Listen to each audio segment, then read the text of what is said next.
سيدنا عيسى بتجيني للعمر بتجيني للعمر. Bonjour à toutes et tous, bienvenue sur ma chaîne, le Kabyle catholique. Alors aujourd'hui nous allons analyser une vidéo d'un imam fort sympathique qui s'appelle l'imam Bajrafil.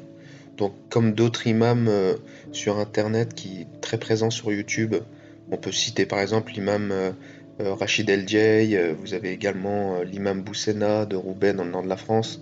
Alors sont assez adeptes de l'islam des Lumières, adapté à la République, un islam doux, tolérant, dans lequel il n'y a pas à avoir peur.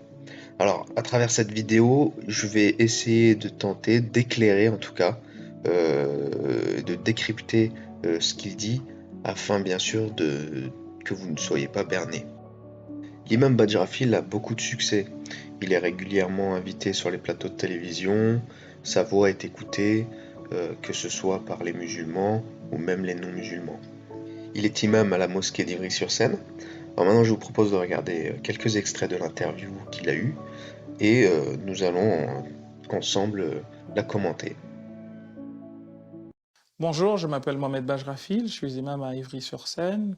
Je vais vous expliquer pourquoi le Coran n'appelle pas à tuer le non-musulman. Comment va l'islam en 2018? Je distingue deux islams. L'islam véridique, l'islam de Dieu, il va très bien. Mais l'islam des hommes a énormément de soucis à se faire parce qu'en réalité, de ce point de vue-là, il existe autant d'islam qu'il y a de musulmans. Alors l'imam Bajrafil ici affirme qu'il y a deux islams. L'islam de Allah, qui est véridique et vrai et lui tout va bien, et l'islam des hommes, qui lui va pas bien du tout. Et comme il y a 1,5 milliard de musulmans, ça voudrait dire en fait qu'il y a 1,5 milliard d'islam sur Terre. Bon, tentons déjà d'éclaircir un peu tout ça. Alors ce qu'il faut savoir déjà par rapport à l'islam n'est pas représenté par les musulmans, mais l'islam est tout d'abord représenté par deux grands piliers. Le premier pilier, c'est le Coran. Donc le Coran d'Allah qui est révélé et incréé est le socle et la racine des fondements de l'islam. Et vous avez également les hadiths. Les hadiths, ce sont des recueils qui comprennent l'ensemble des traditions relatives aux actes et aux paroles de Mohammed et ses compagnons, qui sont précédés en fait chacune d'une chaîne de transmetteurs remontant jusqu'à Mahomet. Et ces hadiths sont considérés comme des principes de gouvernance personnelle et collective pour les sunnites. Et ils sont aussi désignés sous le nom de la tradition du prophète. Donc l'islam, en réalité, c'est ça. Et le moins qu'on puisse dire, c'est qu'aujourd'hui, quand j'entends des gens qui tuent en disant Allahu Akbar, eh bien, en tant que musulman, je dois me dire que cela n'est pas de nature à pousser l'autre à chercher à me connaître, à s'approcher de moi, mais plutôt à se recroqueviller sur lui, parce qu'il pensera que moi, quand je dis Allahu Akbar, c'est pour m'en prendre à lui. Alors ici, c'est très intéressant. Donc l'imam Bajrafil, il dit dans ce court extrait qu'il ne comprend pas, que ça le dérange lorsqu'il entend des hommes tuer en criant Allahu Akbar. Mais en fait, c'est tout à fait normal, car il trouve que ce terme salit en fait son Allah, ça salit les musulmans, parce que les musulmans ils disent plusieurs fois par jour Allahu Akbar lors des 5 prières rituelles journalières. Donc c'est tout à fait normal, c'est tout à son honneur qu'il trouve qu'on ne devrait pas le dire pour tuer. Bon, sauf que ce qu'il faut savoir, c'est que la phrase Allahu Akbar, elle porte en elle les germes de la suprématie, de la toute-puissance et de la domination. On entend souvent dire dans les plateaux télé ou lorsque les gens nous expliquent l'islam que Allahu Akbar veut dire que Dieu est grand. Mais c'est totalement faux. Allahu Akbar veut dire Dieu est plus grand. Donc, ça veut dire en quelque sorte, mon Dieu est plus grand que le tien. Mon Dieu est plus grand que tous les autres dieux. mon Dieu est le meilleur, mon Dieu est le plus puissant. Vous voyez?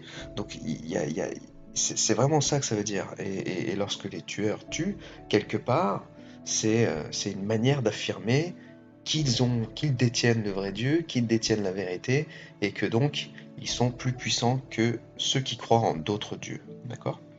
Dieu est grand se traduit en arabe comme Allah Kabir. Kabir. Donc Kabir, c'est grand. Ça veut dire grand. Donc si on voulait dire Dieu est grand, on dirait Allah Kabir. Mais lorsqu'on dit Wakbar, c'est Allahu Akbar, c'est Dieu est plus grand. Donc voilà. Aujourd'hui, il y a beaucoup de Français qui ont peur de l'islam. Le mot musulman, le mot islam, ça fait peur à beaucoup de gens. Qu'est-ce que vous leur dites? Je leur dis que je comprends cette peur. Et personnellement, j'aurais eu peur. Pour tout vous dire. J'aurais eu peur si j'étais à leur place. Alors dans cet extrait, l'imam Bajrafil reconnaît ici que l'islamophobie est quelque chose de normal. Alors c'est très honnête de sa part, car en effet, il est tout à fait naturel d'avoir peur de l'islam. Parce que lorsque quelqu'un commet un meurtre au nom de l'islam, notamment en France, on a subi énormément d'attentats au nom de cette religion, il serait injuste de ne pas respecter cette peur. C'est comme le Covid, hein. C'est tout à fait normal que les gens, que certaines personnes aient peur du Covid. C'est une maladie, donc elle fait peur, elle peut tuer, donc c'est tout à fait respectable. Donc il n'y a rien de raciste à être islamophobe, bien au contraire. Tout être ayant un minimum d'humanité devrait l'être. Donc ce qui serait raciste en fait serait d'être musulmanophobe, ce qui voudrait dire avoir peur des musulmans, en associant l'islam à tous les musulmans. Et comme je vous l'ai dit, Dieu merci, beaucoup de musulmans ne connaissent véritablement pas l'islam. Donc l'islam comme étant le Coran et les hadiths. Et la plupart des musulmans se comportent comme des êtres humains tout à fait normaux en France. J'ai même envie de dire qu'au moins 80% des musulmans n'ont jamais lu le Coran et encore moins les hadiths. Alors moi, pour mon expérience personnelle, ayant grandi dans une famille musulmane, beaucoup de musulmans ont le Coran à la maison, alors dans les bibliothèques, dans les chambres. C'est un livre qui est considéré comme sacré, c'est presque un objet un peu fétiche que tous les musulmans doivent avoir chez eux. Mais très rares sont les musulmans qui l'ouvrent, qui le lisent et le comprennent. C'est vraiment pour la forme que les gens l'ont chez eux. Donc 80% sont comme ça. Et je dirais que les 20% restants qui ont lu le Coran et les hadiths sont devenus soit des salafistes ou encore des terroristes, hein. Je peux vous dire que Daesh, eux, connaissent très bien le Coran et les hadiths. Ou alors, ceux qui ont lu le Coran et la plupart des hadiths ont quitté l'islam. C'est ce qui est mon cas en fait, hein. C'est mon cas. Après avoir essayé de comprendre un peu plus profondément ce qu'est l'islam à travers le Coran et les hadiths, je n'ai pas pu croire que cela venait de Dieu, tellement des passages sont horribles. Et même en tant que musulman, j'ai peur. Ça vise tout le monde, en réalité. Alors l'imam de Bajrafil là nous dit que même lui en tant que musulman il a peur. Et ben j'ai envie de lui dire il y a de quoi. Parce que dans l'histoire islamique, il y a toujours eu des imams qui se sont fait assassiner car ils étaient reconnus par d'autres imams plus traditionnels et plus islamiquement vrais, on va dire, comme des imams hérétiques, donc sortis de l'islam. À l'époque, et on les appelle toujours comme ça d'ailleurs, on les appelle les takfiris. Hein, c'est ancien et ça fait vraiment partie intégrante de l'histoire islamique. De nombreuses guerres d'apostasie, notamment, ont eu lieu déjà même à l'époque de l'ère du premier calife musulman, l'ère du calife Abu Bakr Siddiq, qui était le fidèle compagnon de Mohammed à l'époque. Donc on comprend bien là que ce que les vrais musulmans sont capables de faire, ils sont adeptes du vrai islam et ne supportent pas les imams un peu trop bisounours, on va dire, qui dévient totalement du message originel. Donc un imam comme Bajrafil, ou encore des imams comme Boussena ou Rachid El-Jay, seraient traités d'hérétiques s'ils vivaient en Arabie Saoudite par exemple, et ils seraient en danger de mort. Alors pour vous prouver ce que je vous dis, regardez ces quelques extraits.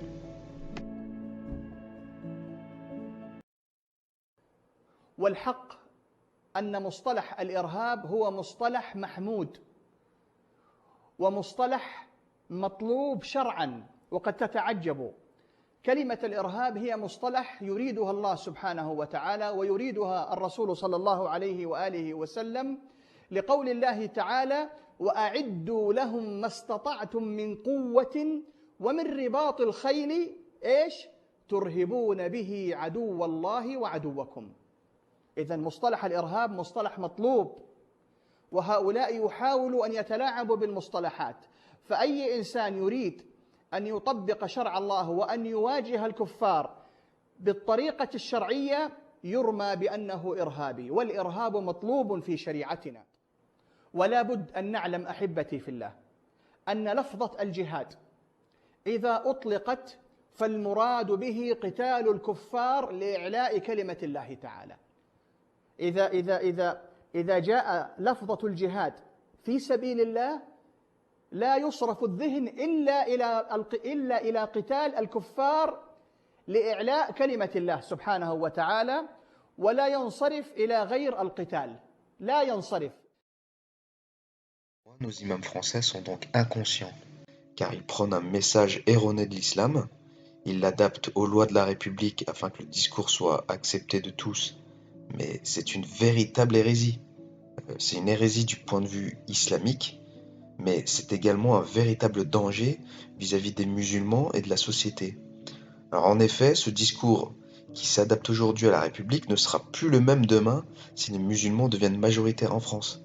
Et c'est à ce moment-là où le vrai islam prendra toute sa forme, avec tous ses interdits, sa rigueur, sa violence envers tous les êtres humains. Et là, les musulmans de France, et tous les Français en général, n'auront plus que les yeux pour pleurer. Parce que les musulmans qui ont quitté leur pays d'origine pour fuir ces violences, pour fuir ces interdits, pour trouver enfin en France un pays dans lequel ils sont libres, dans lequel on respecte leurs droits et leur conscience, parce que arrêtons de dire également que la France est raciste. La France respecte tous les droits fondamentaux des musulmans, que ce soit au niveau de la santé, de l'éducation, du sport, etc., etc. Tous les droits du musulman sont respectés, ce qui n'est pas du tout le cas des pays musulmans. Alors une fois que la France va devenir musulmane, mais où les musulmans iront après? Ils sont en train de se mettre une balle dans le pied. Et ces imams, c'est pareil. Ils nous prônent un islam édulcoré, bien sucré, des lumières, mais qui n'est pas du tout le vrai islam. Alors ils entraînent avec eux de belles âmes en quête de sagesse, de spiritualité, de principes. Or, ils se trompent complètement de religion. Quand à Nice, il y a eu le massacre que tout le monde connaît, j'aime pas du tout qu'on rentre dans ces calculs-là. Mais à un moment donné, on est obligé de rappeler qu'il y a eu plus de 30 musulmans qui sont morts. Et voilà, ça dérape encore, donc Monsieur Bajrafil, Monsieur l'imam Bajrafil, vous dites que ces 30 personnes sont musulmanes. Comment le savez-vous? Déjà, le comptage ethnique est interdit en France. Et même en admettant que les personnes à consonance, qui ont des noms à consonance arabe puissent être musulmans, il aurait très bien pu avoir des personnes comme moi, ou alors un Majid Kacha dans le lot, ou alors un athée, ou des athées, ou d'autres chrétiens, ou des arabes juifs. Enfin bref, en réalité le débat n'est pas là. Le terroriste musulman qui a commis cet acte, et rappelons bien qu'il est musulman, il a commis cet acte de guerre. Pour lui, c'est un acte de guerre. Et les musulmans qui sont morts dans cet acte de guerre, ce ne sont que des dommages collatéraux. Et pourquoi ce sont que des dommages collatéraux? Parce que la cause qu'il défend est bien plus noble que sa propre mort à lui et celle des dommages collatéraux.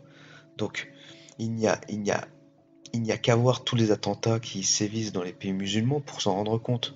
Donc, s'il vous plaît, monsieur l'imam Bajrafil, soyez honnête avec vous-même. Cela vous discrédite déjà encore plus, vous l'êtes déjà, à essayer de récupérer des morts musulmans pour faire croire qu'il n'y a rien d'islamique dans cet acte terroriste. Soyez honnête, s'il vous plaît. Il s'en fichait royalement de ce que les gens étaient. Il avait une envie de mort, il fallait qu'il tue des gens, y compris des musulmans. Combien d'enfants sont tués par jour en Syrie, en Irak, etc., par la même idéologie?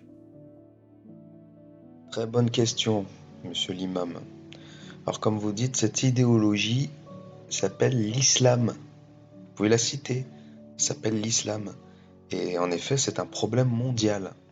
Alors, dans les pays arabes, majoritairement musulmans, cette idéologie fait poser à ses adeptes des bombes, là où les gens ne sont pas suffisamment musulmans. En Irak, en Syrie, il y a énormément de chiites qui se font massacrer là-bas. Donc l'islam n'est pas qu'une simple religion. L'islam, elle régit la société, mais c'est également une constitution. En arabe, on dit l'islamuddin wa dawla, c'est-à-dire que l'islam s'occupe de la société de manière très profonde. Elle régit l'héritage, le mariage, etc., etc. Donc, monsieur l'imam, soit vous êtes contre votre religion, en l'enseignant qu'à moitié, soit vous faites de la taqiyya. Donc, il faut savoir aussi que la taqiyya, à savoir dissimuler la vérité, est accordée par l'islam. C'est accordé à tout musulman de dissimuler sa foi lorsqu'il n'est pas en position de force. Donc je lui dis, c'est pas contre vous en tant que tel, c'est une idéologie mortifère, comme son nom l'indique. Bravo, monsieur l'imam, je vous félicite. Vous l'avez bien dit, c'est une idéologie mortifère. Mais n'oubliez pas de la nommer, c'est l'islam. Donc arrêtez de faire croire que cette idéologie n'a rien à voir avec l'islam. S'il vous plaît, ne soyez pas hypocrite. Allah déteste les hypocrites. Ou alors je vous invite à vous apostasier et vous invite donc à rejoindre la vraie religion catholique. Dans ce cas, vous n'aurez plus à défendre une religion indéfendable et ramènerez à la raison nos frères et sœurs musulmans bien-aimés. Alors, vraiment avec conviction, je vous le dis, l'islam est faux. Cessons de faire les avocats de cette religion qui ne nous mérite pas. Je m'adresse à vous, mes frères et sœurs musulmans. Je souhaite vraiment que vous fassiez connaissance avec le vrai Dieu. Je vous invite à le prier intimement. Si vous ne croyez pas, alors priez-le, demandez-lui la vérité. Demandez au vrai Dieu, celui qui nous aime comme un père et non comme un maître. Demandez au Dieu de tous les hommes. Demandez-lui de vous éclairer, de vous donner la voie de la vérité. Demandez-lui des signes et vous verrez que ce Dieu-là, le vrai Dieu, il vous répondra. Pour ceux qui croient vraiment en Dieu et qui le cherchent, c'est vraiment pas un sujet à prendre à la légère. C'est le sujet le plus important de notre vie. On parle là de salut, d'enfer. C'est quelque chose à prendre très très au sérieux. S'il vous plaît, ne croyez pas à la légère. Prenez la religion au sérieux. Renseignez-vous, lisez, essayez de comprendre. Et vous verrez que la vérité n'appartient pas à l'islam. L'islam n'est pas la vérité. Nous ne possédons pas la vérité. Les musulmans n'ont pas la vérité. C'est malheureux, c'est dur à accepter. Moi-même, j'ai dû en faire le deuil. Mais derrière, lorsqu'on rencontre le vrai Dieu, c'est que du bonheur.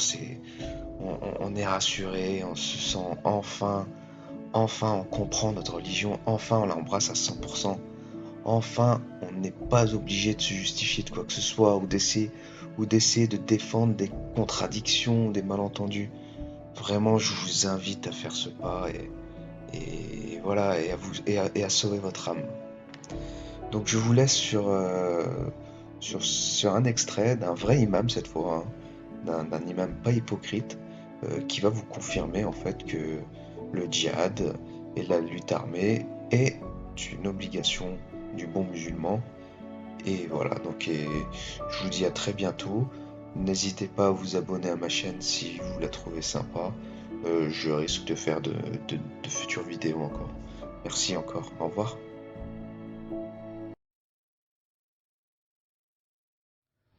أكثر بلدان المسلمين فتحت عنوة بالقوة، قليل توجد بلدان فتحت بطريقة أخرى.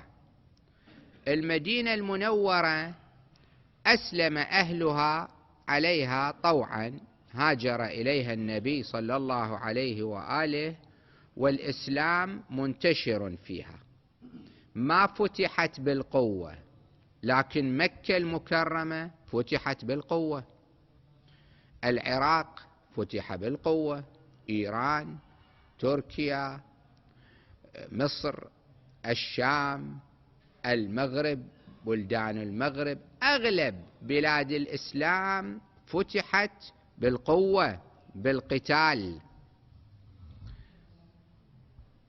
قد يشكل البعض أنه الإسلام انتشر بالسيف.